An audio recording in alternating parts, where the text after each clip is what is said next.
우리 하나님의 말씀 창세기 3장 22절 말씀 보시겠습니다. 창세기 3장 22절입니다.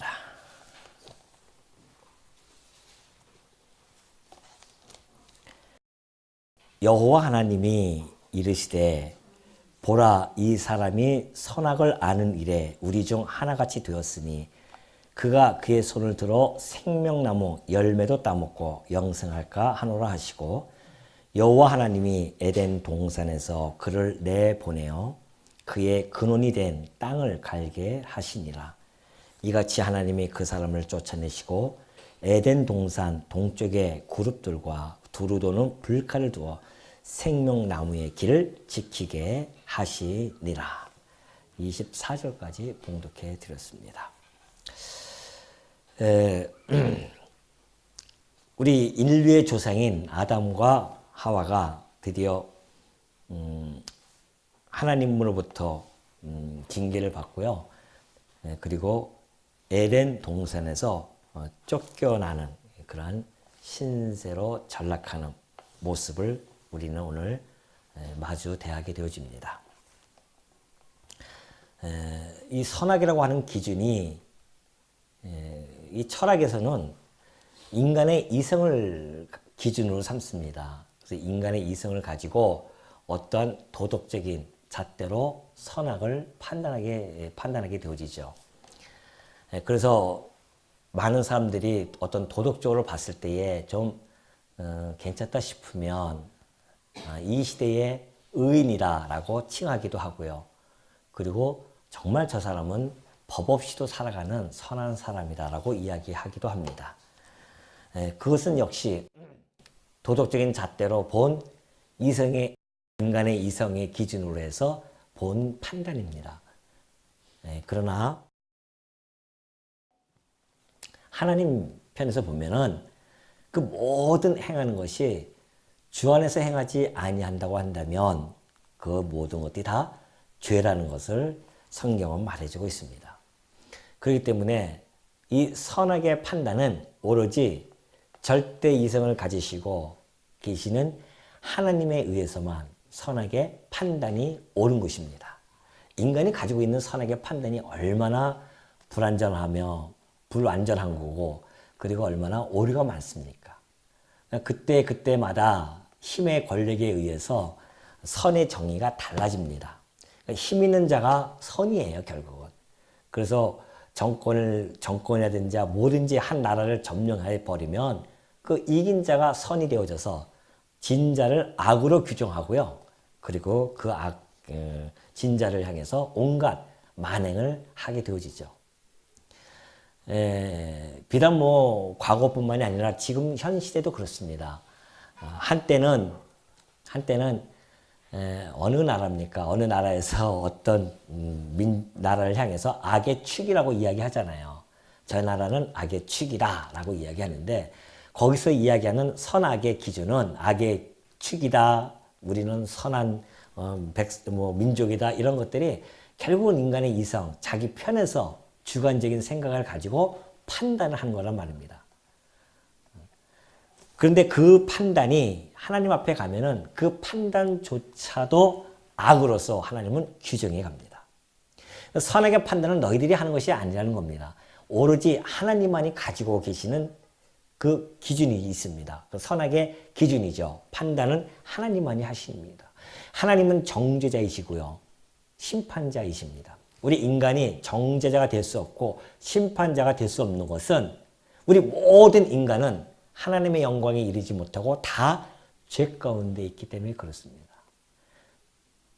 그래서 제가 가끔 말씀드리지만은, 인간이 자기의 주관적인 생각을 가지고 난 이것이 옳다라고 이야기했을 때에 그것이 꼭 옳은 것만은 아니라는 것이죠. 각자가 다 틀리잖아요. 교회 내에서도 마찬가지입니다. 나는 옳아, 근데 당신은 틀렸어. 이런 이야기들은 어부성설입니다. 그건 하나님 앞에서 정말 큰 죄를 범하는 것이죠. 자기가 판단자가 된 거예요, 지금. 그것처럼 이 아담과 하와가 선악과를 따먹고 나서는 이제는 자기 주관이 서가지고서는 자기가 판단해요. 내가 벗은 것이 안 좋네. 안 좋으니까 무화과 나무 잎을 엮어서 가리는 거란 말입니다. 하나님 보시기에는 괜찮아 했는데도 불구하고 인간은 아니에요. 하나님 뜻과 배치가 되어집니다. 선악과를 따먹고 나서는 곧바로 배치가 되어지잖아요. 너 하나님 괜찮은데 아니에요. 제가 보기엔 부끄럽습니다. 가리는 거예요. 그러니 하나님처럼 선악을 알게 되어져서 그릇된 선악과를 가지고 평생을 살게 되어질 텐데 거기다가 옆에 있는 생명나무 열매를 따먹으면 어떻게 되겠습니까? 영원토록 자기 주관을 가지고 살아갈 거 아닙니까? 영원토록 하나님 뜻과 배치되면서. 하나님 그걸 가만히 둘 수 없잖아요. 그래서 에덴 동산을 생명나무를 따먹지 못하도록 에덴 동산에서 추방해 가는 겁니다. 생각해 보십시오. 예를 들어서 과거에 히틀러가 자기의 선악 기준에 의해서 판단을 했잖아요. 즉 유대인들은 다 죽여버려야 돼. 다 쓸어버려야 돼. 이렇게 자기가 그것이 선이라고 생각한단 말입니다. 그리고 나서 얼마나 많은 사람들이 희생을 당합니까? 자기는 그걸 정의라고 생각한단 말이죠. 자기 입장에서 봤을 때는. 근데 유대인들 입장을 봤을 때는 절대 악이죠. 그건 또. 그런 일들이 이 세상에서 이루어지는데 히틀러가 좀만 살다가 죽었으니 망정이지. 만약에 생명나무를 먹고서는 1000년 만에 살다고 한다면 수많은 인원들이 씨를 안 말리는 거지. 다 죽이지 않겠습니까? 그래서 하나님께서는 그것도 저주예요. 사실은. 우리가 하나님 뜻과 배치돼서 이렇게 저주받은 상태에서 영원토록 산다? 그것 좀 저주가 어딨습니까? 끊임없이 하나님과 배치가 되어지고 하나님 뜻대로 살지 아니하고 찬양의 대상도 잊어버리고 오로지 자기의 탐욕과 이 저주받은 세상 속에서 이게 하나님께서 정말 100세까지만 살도록 해주셨으니 다행이지 1000년, 2000년 살게 한다고 한다면 얼마나 끔찍했냐 말이죠. 그래도 우리가 몸이 아플 때는 아무리 아파도 앞으로 100년만 살면 날 끝나는데 생각하니까는 다행이지 이 몸이 아픈 상태에서 100년, 1000년 산다고 해보십시오. 얼마나 끔찍합니까? 그것도 감사해요. 그래서 은혜죠, 그게. 하나님께서 생명나무 열매를 따먹지 못하도록 딱 막아주신 거. 너무너무 은혜입니다. 누구에게는? 하나님의 백성들에게는 너무 큰 은혜죠. 왜? 우리는 생명나무를 먹을 자이기 때문에. 그래서 그게 우리는 은혜고 감사고 우리에게는 행복이 아니겠습니까? 그렇기 때문에 이 선악을 가지고 있는 자들은 그래서 율법을 지킬 수 없다는 것이 오전에도 말씀드렸듯이 율법을 내가 지킬 수 없고 그래서 의롭게 되어질 수 없다. 이것을 끊임없이 이야기하게 되어집니다. 그렇다고 한다면 우리는 언제쯤 하나님의 선악과 같아질까요? 언제쯤 우리는 같아지겠단 말이죠. 우리가 그걸 꿈꾸는 소원 아니겠습니까?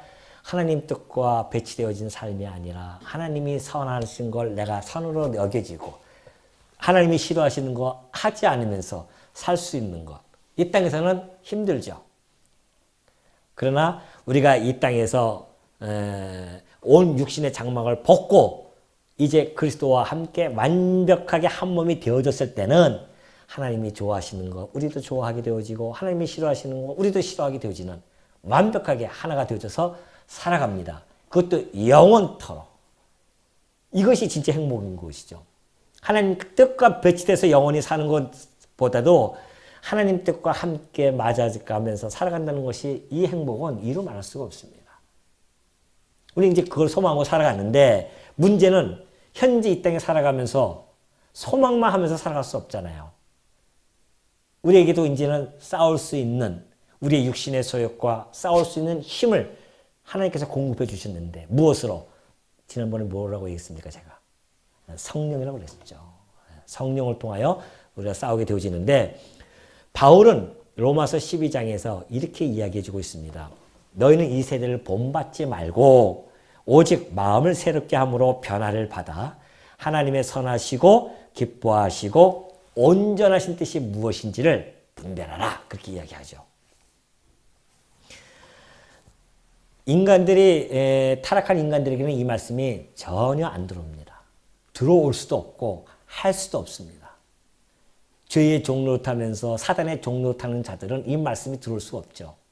그러나 이제 로마서 12장에 나타나는 이야기는 로마서 1장부터 11장까지의 전체적인 내용을 수식하면서 그러므로 하는 단어가 나오고 있거든요.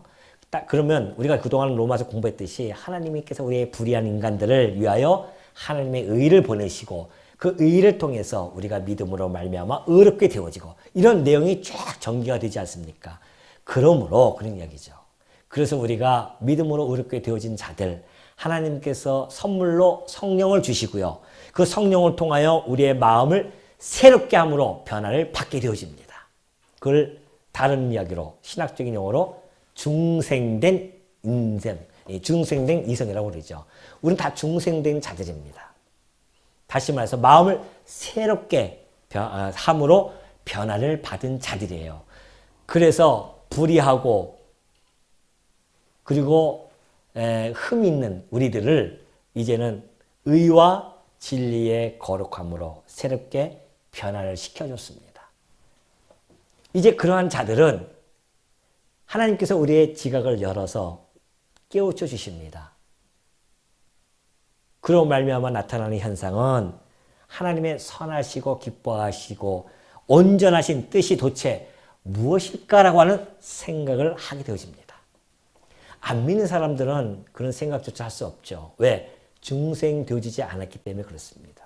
새롭게 변화를 받지 않았기 때문에 그렇습니다. 근데 오늘 여러분과 저는 하나님으로부터 새롭게 변화를 받았습니다. 중생되어졌어요. 중생되어졌다고 하는 것은 내 안에 속사람이 자라나고 있습니다. 그 속사람이 점점 자라나면서 우리 아버지의 뜻이 무엇일까라는 생각을 하게 되어집니다. 내 뜻대로 하다가도 이건 내 뜻이지 아버지 뜻은 아닌 것 같아. 왜? 하면서 불안해해요. 하면서 마음이 편치 않는단 말입니다. 우리가 죄를 범할 때에 물론 세상 사람들도 다 양심이라고 하는 법이 있기 때문에 약간은 거리끼지만 특히 우리 성도들에게 있어서는 아주 강하게 작동되어집니다. 갈등이 강하게 작동되어지죠. 야, 이게 정말 내가 하는 것이 옳은 것인가? 라고 하는 것에 대한 반문이 일어나게 되어지고 거기에 대한 깊은 고찰을 하게 되어지죠. 그래서 말씀을 보다 보면 이것이 내 뜻이었구나. 이것이 아버지의 뜻이 아니었구나라는 생각을 갖게 되어집니다. 이것이 새롭게 마음을 새롭게 변함을 받은 새 사람으로부터 나타나는 현상입니다. 그게 여러분과 저에게는 있어요. 우리 주님께서 우리로 하여금 그렇게 인도해 가신단 말입니다. 그러니 아버지의 뜻과 배치되어지는 삶을 살게 되어지면 이상하게 마음이 편안하지 않아요. 그러나 아버지의 뜻과 맞아떨어졌을 때에 마음이 평안함을 얻게 되어지고 기쁨이 나타나고 그 마음속에서 희락이 넘쳐나게 되어지고요. 결국 성령의 아름다운 열매들이 하나씩 맺혀지게 되어지고 그러니 그 분별하는 작업 이것은 이 땅에 살아가는 동안 해야 할 일입니다. 그런데 우리가 이 땅에 육신의 장막을 벗으면 뭘 분별하겠습니까? 그냥 하나님 뜻이 내 뜻인데 내 뜻이 하나님 뜻이고 얼마나 좋습니까? 그러나 이 땅은 안 그렇단 말이죠. 그래서 우리가 끊임없이 분별하는 작업 이것이 매우 중요합니다. 성도는 분별하는 작업이 있어야 되죠. 그냥 시류에 끌려가는 자들이 아니라 분별해야 됩니다. 이것이 하나님의 뜻인가? 무엇을 어떤 이야기를 할 때 말 한마디 하는 것도 그래요. 이거 하나님의 뜻인가? 먼저 생각하고 얘기해야 되지 자기 감정의 발동이 되어서 먼저 해버리면 결국은 나중에 후회하게 되어집니다. 그래서 말 한마디 다른 사람들이 전달한다 할지라도 하나님께서 내 안에 주신 성령께서 말하는 것처럼 해야 되고 내가 봉사를 하는 것도 어떤 일을 함에서도 성령께서 나로 하여금 하게 하시는 것처럼 그렇게 일을 하는 그런 삶에 있어서 진중함과 그리고 조심스러움이 근신하는 그런 모습이 우리들에게는 끊임없이 있게 되어진다. 이것이 성도와 그리고 성도가 아닌 자들의 삶의 모습이 전혀 다른 그런 형태로 나타나게 되어집니다. 그러니 아까 얘기했듯이 생명과를 먹으면 아까 먹었듯이 생명과를 먹어서 선악이 내 안에 발동되어지면 하나님과 배치되어지는데 그러면 우리는 이제 생명과를 먹게 되어지는데 언제 먹을 수 있을까요? 생명나물. 언제 먹을 수 있을까요? 근데 그 먹기 전에 보면 그러죠. 24절에 보면은 이같이 하나님이 그 사람을 쫓아내시고 에덴 동산 동쪽에 그룹들과 두루 도는 불칼을 두어 생명나무의 길을 딱 지킵니다. 동쪽이에요. 이 북쪽도 아니고 서쪽도 아니고 동쪽에다 길을 터놓습니다. 근데 그 길을 아무도 통과 못합니다. 왜? 그룹들이 지키고 있고요. 천사들이죠. 그룹들이 지키고 불칼, 다시 말해서 화염검이 빙 돌고 있습니다. 그냥 못 들어갑니다. 아무나 못 들어가요. 오직 그곳은 들어갈 자들이 따로 있습니다. 이거 보십시오. 성막을 지을 때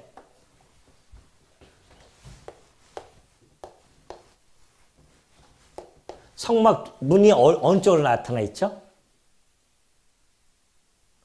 북쪽입니까? 서쪽입니까? 제가 말씀드렸죠. 리액션을 하셔야 된다고요. 예? 어느 쪽이에요? 성막문이. 북쪽이에요? 서쪽이에요? 임 목사가 아주 교묘하게 우리를 지금 시험하고 있구나 그렇게 생각하십니까?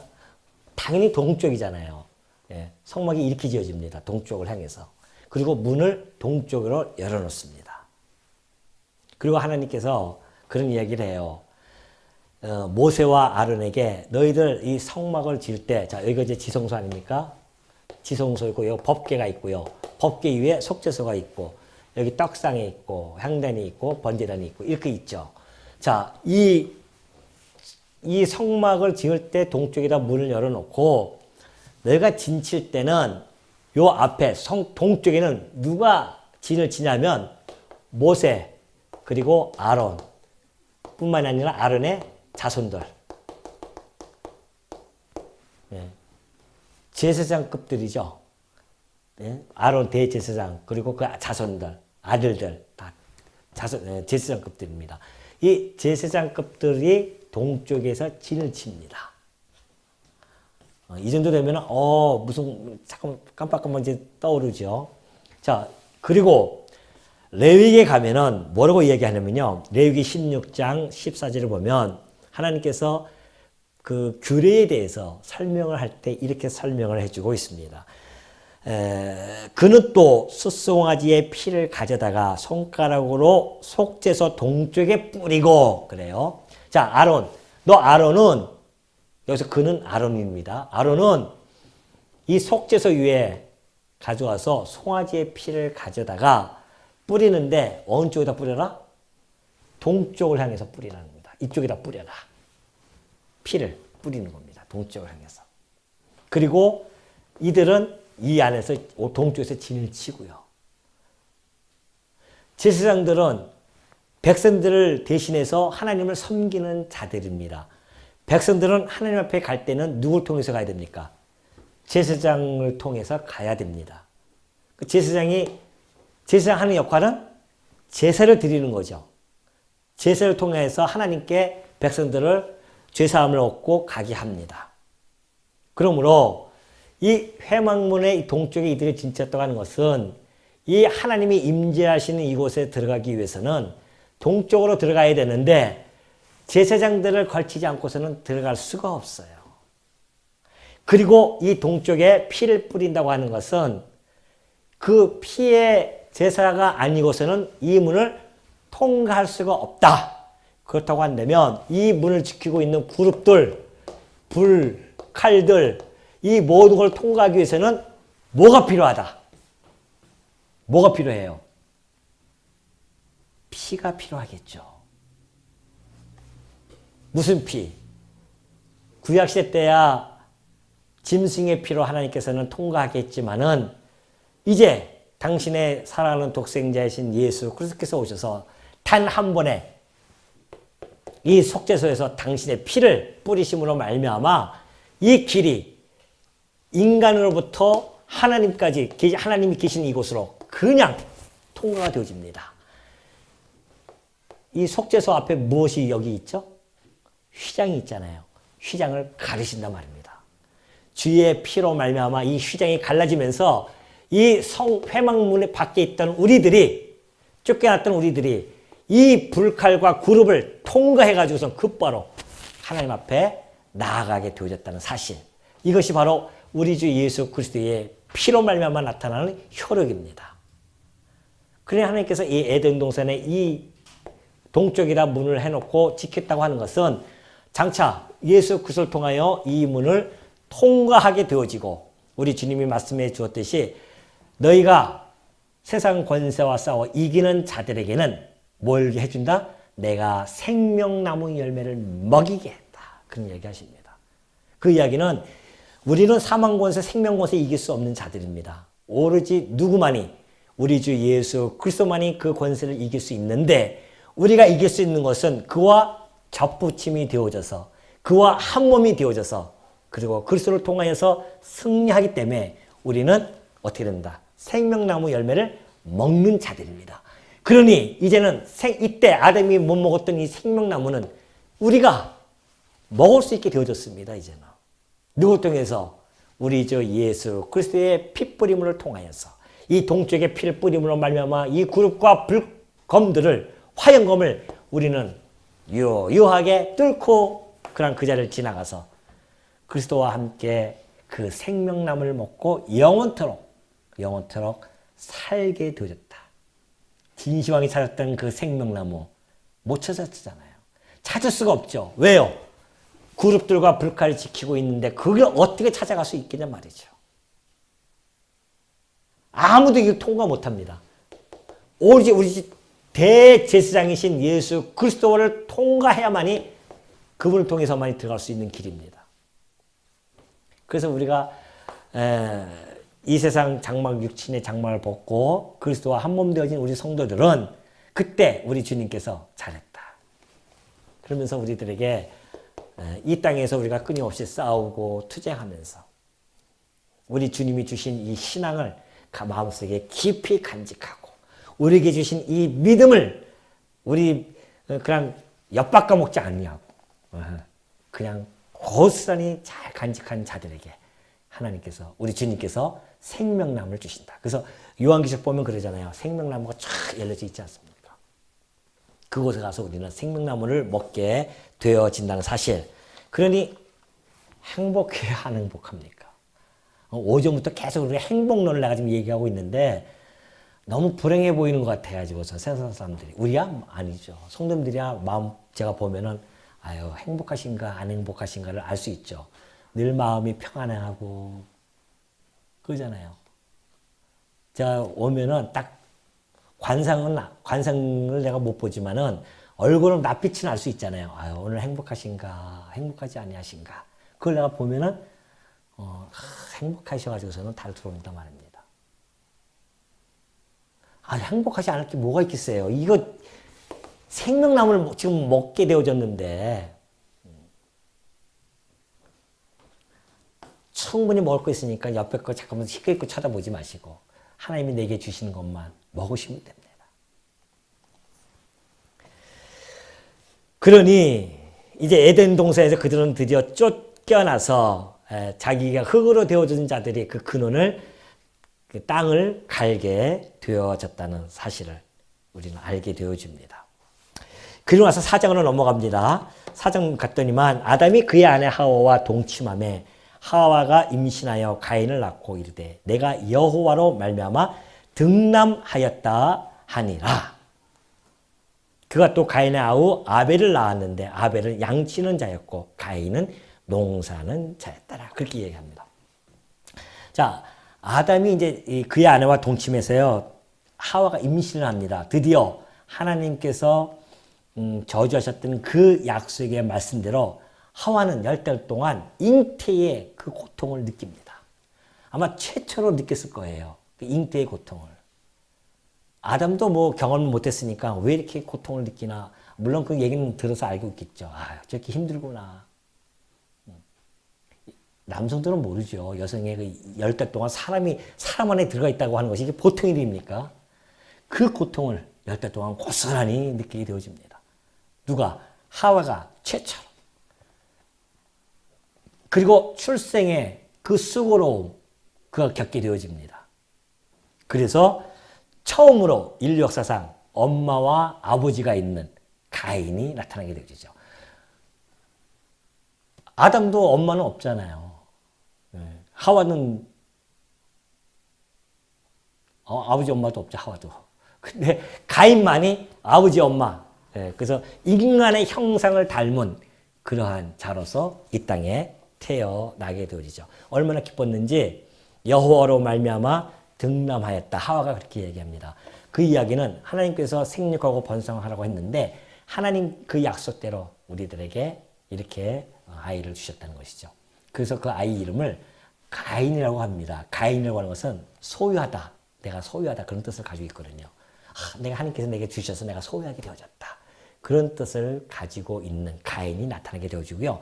두 번째, 둘째 아들도 딱 태어났는데 아벨입니다. 아벨 이름 뜻이 허무란 뜻입니다. 허무. 그 이름 자체에서 아벨이 어떤 죽음을 당할 것인지를 이미 예시해주고 있는 것이죠. 아담이 허무 그 이름대로. 왜 허무를 줬는지 모르겠죠. 그러나 허무로 져가지고서는 아벨이 그 죽임을 당하게 되어지는데, 자, 이제 이 두 아들을 낳게 되어졌습니다. 근데 아벨은 양치는 자였고 가인은 농사하는 자였었습니다. 역사학자들은 그런 얘기를 하잖아요. 역사학자들은 이 농경 사회로 진입되어지면서 인류의 문명의 대변혁이 일어났다. 그렇게 이야기하거든요. 그동안 사람들이 다 수렵을 하고, 그 다음에 짐승을 잡으면서 풀이나 채취하고 하던 사람들이 정착을 하면서 농사를 짓는 이 놀라운 일이 인류 문명의 대변혁을 가져줬다. 그렇게 이야기를 합니다. 역사학자들은.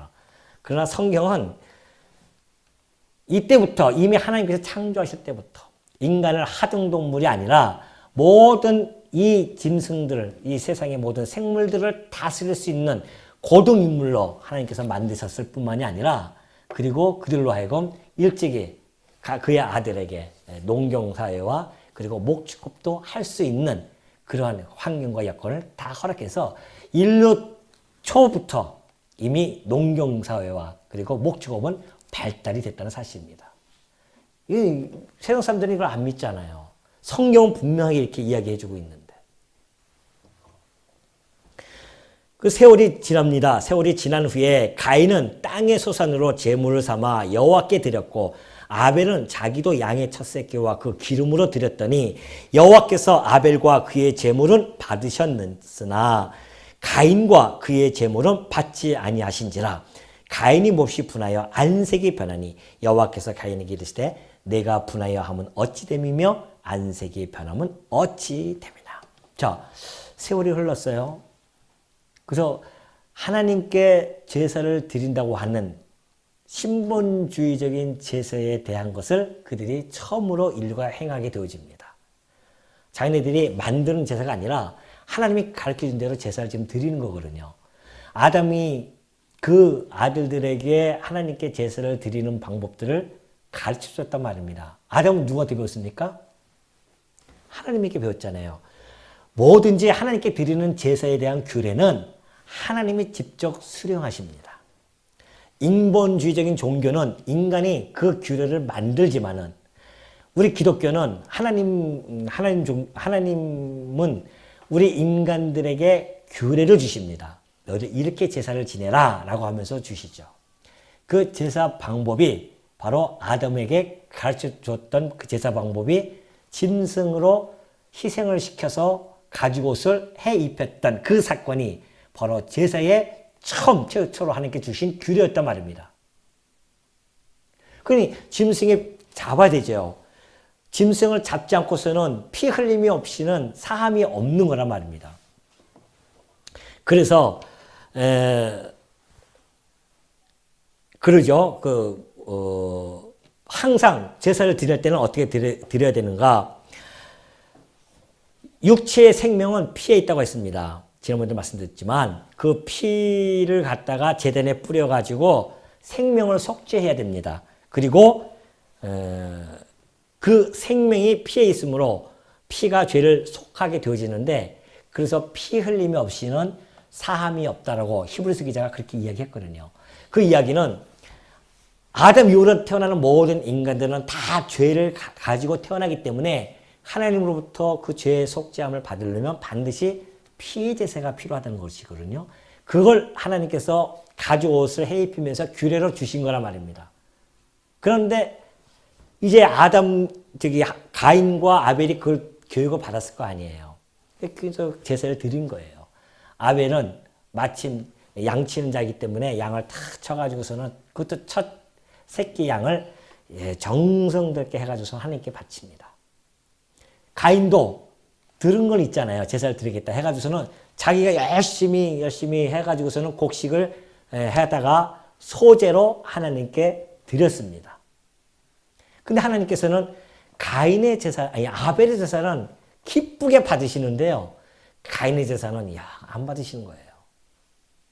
바로 그 제사법이 틀렸기 때문에. 아무리 인간들이 노력하고 열심히 한다 할지라도 하나님의 뜻에 벗어난 열심은 하나님께서는 기뻐하지 않는다는 겁니다. 인간의 열심이 그런 거예요. 그렇기 때문에 아벨은 그걸 아버지의 교육을 잘 받았는지 그가 정말 피의 제사를 하나님께 드림으로 말미암아 히브리서 기자가 나중에 이 사건을 해석하기를 이렇게 해석합니다. 히브리서 11장 4절에 보면 그러죠. 믿음으로 아벨은 가인보다 더 나은 제사를 하나님께 드림으로 의로운 자라 하시는 증거를 얻습니다. 믿음으로 드렸대요. 아벨은. 그래서 가인보다 더 나은 제사를 하나님께 드렸어요. 하나님께서는 그래서 의로운 자라 증거를 해주셨는데 하나님이 그 예물에 대하여 증언하심이라 그럽니다. 하나님이 그 예물을 통하여서 봐라, 이 예물이 아벨이 드린 이 예물이 이것이 의로운 예물이야. 그래서 아벨은 의로운 자야 라고 그렇게 이야기합니다.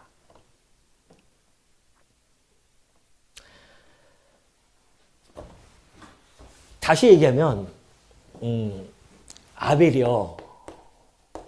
아벨은 믿음을 있었어요. 무슨 믿음이 있었냐면 장차 어린 양으로 유월절 어린 양으로 오셔서 죽으심으로 말미암아 우리의 죄를 속하는 화목제물이 되셔서 우리의 죄가 속해 주실 거야 라고 하는 믿음이 아벨에게 있었습니다.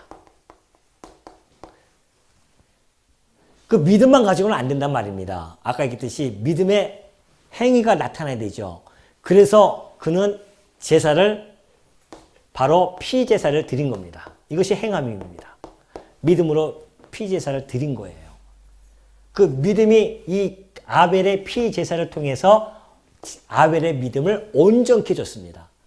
아벨은 무슨 믿음이 있었냐면 장차 그리스도에 대한 믿음이 있었어요. 그러니 이 믿음을 바라보면서 제사를 지내죠. 그래서 믿음이란 바라는 것들의 실상이에요. 보지는 못하지만 보지 못하는 것들의 증거로 나타나는 겁니다. 믿음이 그런 겁니다. 믿음은 우리 마음속에 믿지만은 그것이 어떻게 나타나는가? 바로 이렇게 증거로 나타납니다. 아벨의 그 행위를 통해서 믿음의 증거가 나타나거든요. 만약에 아벨이 이런 믿음이 없었다고 한다면 아벨도 피제사 안 드리고 아무거나 막 드렸겠죠. 곡물로도 드릴 수도 있고. 그런데 아벨은 믿음이 있었어요. 장차 예수 그리스도께서 이 땅에 오셔서 메시아가 오셔서 우리의 모든 이 피제사로 오실 거야. 그래서 이 믿음을 가지고 그는 제사를 드리게 되어집니다. 그 하나님이 얼마나 기뻐하시겠어요. 왜? 하나님의 규례대로 제사를 드렸으니까 하나님이 기쁘게 받으신단 말입니다. 근데 문제는 가인이죠. 가인은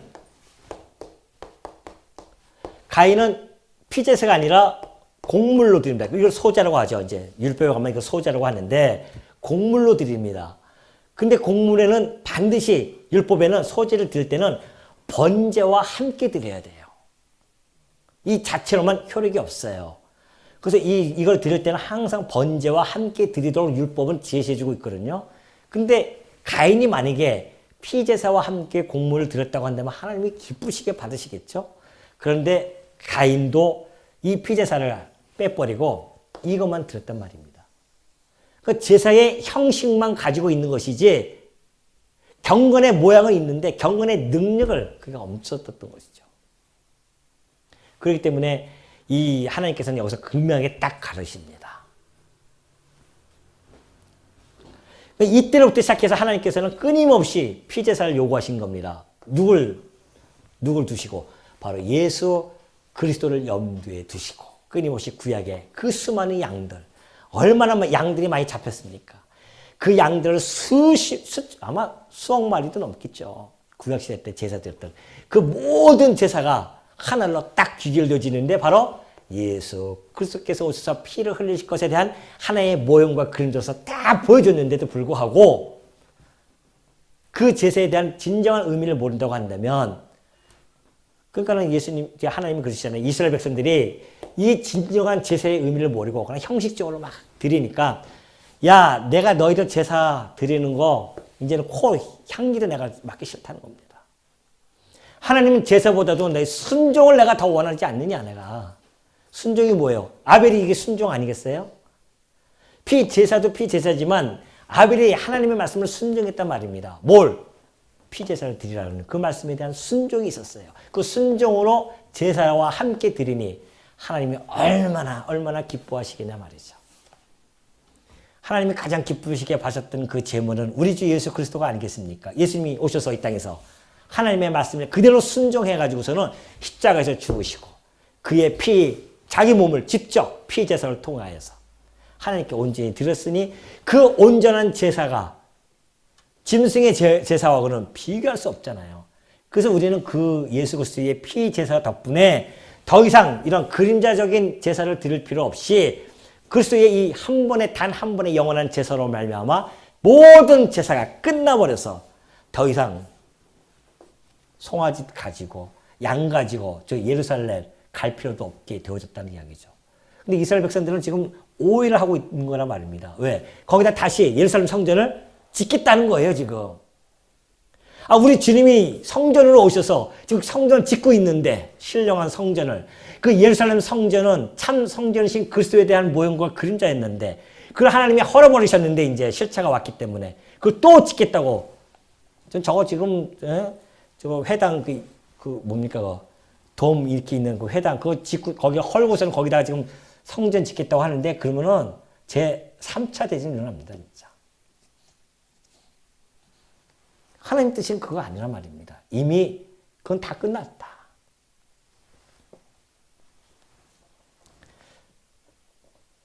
그래서 이 아벨은 이런 제사를 드리게 되어졌다는 겁니다.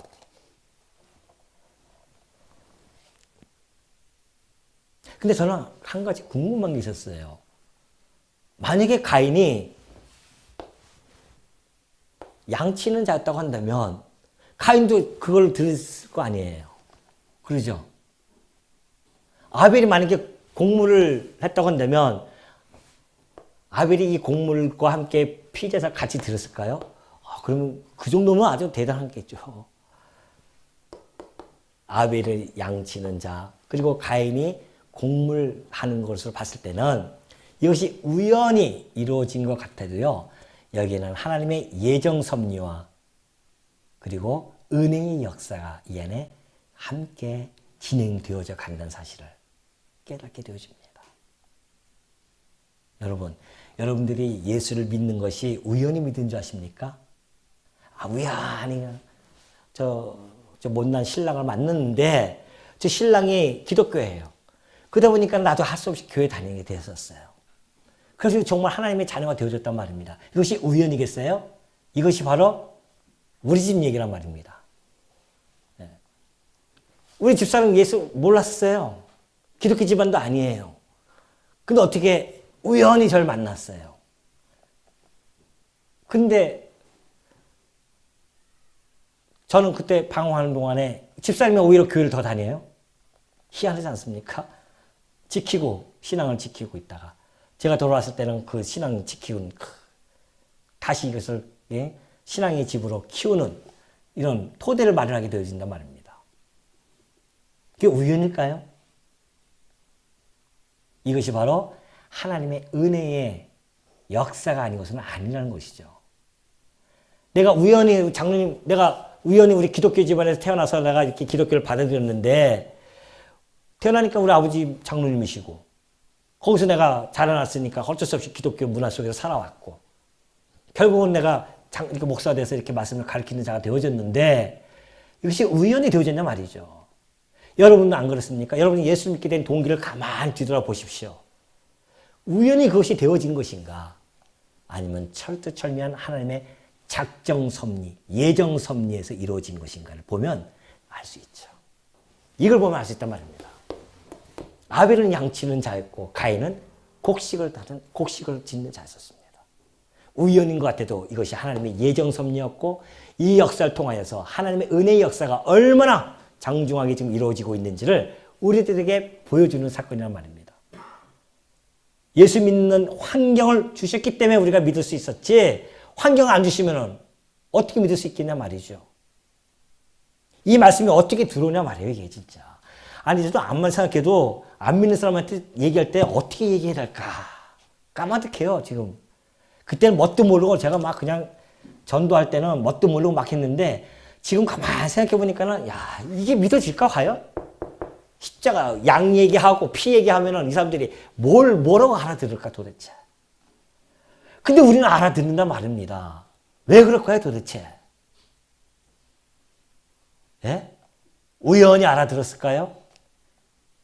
이것이 하나님의 영원한 예정 속에서 우리를 선택하셨고 하나님의 은혜의 역사 속에 우리를 집어넣기 때문에 우리가 그 환경에서 이 말씀을 받아들이게 되어지고 이 세상 사람들은 도저히 이해할 수 없어서 머리를 까욱득까욱득거리는 이 말씀에 우리는 그냥 은혜로 받아들여지니 이것이 은혜가 아니고서는 도대체 뭐겠냐 말이죠. 그래서 하나님께 찬송 안 할 수가 없어요. 은혜의 영광을. 내가 무엇이 간데 내가 누구가 간데 나로 하여금 이런 이 십자가의 도를 알게 해주시고 믿게 해주셔서 하나님의 거룩한 백성으로 살아가게 해주시는지 도대체 내가 무엇이 간데 만물의 찢겨와도 같은 나를 그렇게 날 붙들어 주시는가? 날 이렇게 사랑하시는가? 그게 안 느껴집니까 혹시? 모든 게 우연이 없다니까요. 하나님의 영원한 작정과 예정 속에서 나를 이 시간까지 인도해 주셨다는 사실에 어떻게 하나님 앞에 무한하게 감사가 안 나오고 어떻게 내 입술에서 하나님을 찬양하지 아니할 수가 있겠습니까? 입만 열면 찬양해야 되죠. 입만 열면 남 욕하지 말고 입만 열면 시기와 질투가 내 마음속에서 막 나오지 말고 이 작은 입 주신 거 가지고 영원하신 하나님의 그 영광을 마음껏 찬양하는 그런 아름다운 성도의 사람이 얼마나 행복하냐 말이에요. 안 그러겠어요?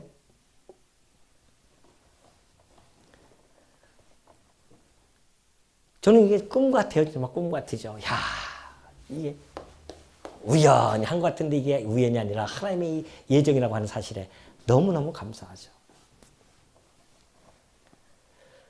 그래서 네가 안색이 변하면 어찌 됨이냐 네가 선을 행하면 어찌 낯을 들지 못하겠느냐 선을 행하지 아니하면 죄가 문에 엎드려 있느니라 죄가 너를 원하나 너는 죄를 다스릴지니라. 그렇죠. 너 왜 이렇게 안색이 변해 있냐 이거죠. 시기하고 질투가 나옵니다. 인간이 선악과를 따먹고 나서 처음으로 가인이 시기와 질투심을 느끼기 시작합니다. 저 동생은 제사를 받는데 하나님은 왜 내 제사를 안 받아? 은근히 부하가 나죠. 자기 주관적인 생각이 이제 막 발동하기 시작합니다. 자기가 가지고 있는 것 선하게 발동이 되어져서 판단하기 시작합니다. 아, 기분 나쁜데? 하나님이 왜 내 거는 안 받으실까? 그러니 내 마음에 있는 그 분함이 얼굴로 나타나게 되어지죠. 내 안에 있는 이 분이 얼굴로 나타나게 되어지면 분노가 솟게 되어지면 결국은 범죄하게 되어져 있습니다. 그러니 하나님께서 나타나셔서 오셔서 그런 말씀하십니다. 네가 선을 행하면 어찌 낯을 들지 못하겠느냐. 네가 이것을 행한다고 한다면 하나님 앞에서 네가 당당하지 못할 것이 무엇이 있겠느냐. 그런 이야기죠. 이게 선을 행하는 거 아니겠어요? 하나님께 피해 제사를 드리는 거. 하나님 기뻐하시는 것, 선한 것을 행하는 것. 이거 선을 행하면 네가 이걸 제사를 드렸다고 한다면 하나님 앞에서 너희가 당당하게 나아갈 텐데, 당당하게 하나님 앞에 갈 수 있을 텐데, 낯이 왜 들지 못하겠냐 말이죠. 그러면서 죄가 문에 엎드려 네가 선을 행하지 아니하면 죄가 문에 엎드려 있느니라. 이것을 행하지 아니하는 자들은 항상 죄 사함을 받지 못하고 있는 거죠. 오늘 우리는 죄 사함을 받았다고 하는 것은 우리 주 예수 그리스도의 피 제사로 말미암아 우리가 죄를 용서함 받고 허물을 다 덮어 주셨다는 사실. 그러나 지금 이 피 제사가 없는 자들은 여전히 죄 가운데서 묶여서 살아갈 수밖에 없는 자들입니다. 하나님께서 지금 그 말씀을 해주시고 계신 거죠. 네가 선을 행하지 아니하면 죄가 문을 엎드려 있느니라. 항상 네 죄값은 네가 가지고 있다는 것이죠. 그러면서 죄가 너를 원하나 너는 죄를 다스릴지니라. 네 안에 있는 그 죄가 끊임없이 너를 갖다가 원하고 있죠. 왜? 이제는 분내고 나니까 아벨을 막 죽이고 싶은 생각이 듭니다. 분을 내어도 인간이 살다 보면 분을 안 낼 수 없잖아요. 바울도 그걸 인정합니다. 분을 내어도 그러나 언제까지? 밤에까지는 분 내지 말고. 밤에까지 분을 쌓고 있다 보면은 죽이고 싶은 생각이 들어요. 그럼 가인처럼 아벨을 사사 불러내가지고 깜깜한 데서 죽이는 거예요. 그냥. 죄가 너를 원하지만 너는 죄를 다스릴지니라. 이미 가인은 죄를 다스릴 수 없는 상태에 놓여집니다. 여러분과 저도 죄를 다스릴 수 없는 자였었습니다. 어떻게 죄를 다스리세요? 우리의 안에 이 정리가 얼마나 이게 꿈틀거리는데. 근데 죄를 다스릴 수 있는 능력을 우리들에게 선물로 주셨어요. 그것이 바로 성령입니다. 성령께서 우리에게 죄를 갖다가 꽉 눌리고 성령의 소욕과 죄의 서로 싸우지만은 최종적으로 이 성령의 소욕이 승리할 것. 이것이 보장되어 있기 때문에 성도들에게 있어서는 그 죄를 다스릴 수 있는 그 능력을 하나님의 힘으로 해준다는 것입니다. 그러나 안 믿는 자들이야 안 되죠. 왜? 죄의 판단을 하나님이 하시기 때문에 하나님 편에서 봤을 때는 전혀 안 되는 것이고요. 우리가 좀 범죄했다 할지라도요. 하나님께서는 당신의 그리스도의 피값으로 인해서 그냥 덮어주시는 겁니다. 죄값으로 한다면 우리 다 죽어야 되잖아요. 근데도 불구하고 그리스도의 공로로 다 덮어주시니 그것이 은혜가 아니겠냐 말이죠. 결국은 가인은 아벨을 쳐서 죽이는 역사가 시작됩니다. 첫 살인입니다. 인간이 타락한 이후에 나타나는 현상, 죽임, 사망을 집어넣습니다. 이때부터 시작돼서 인간은 가장 비참한 현실 세계가 시작되어집니다. 다음 시간에 더 우리가 살펴보도록 하고요. 오늘 여기까지 하고 마치도록 하겠습니다.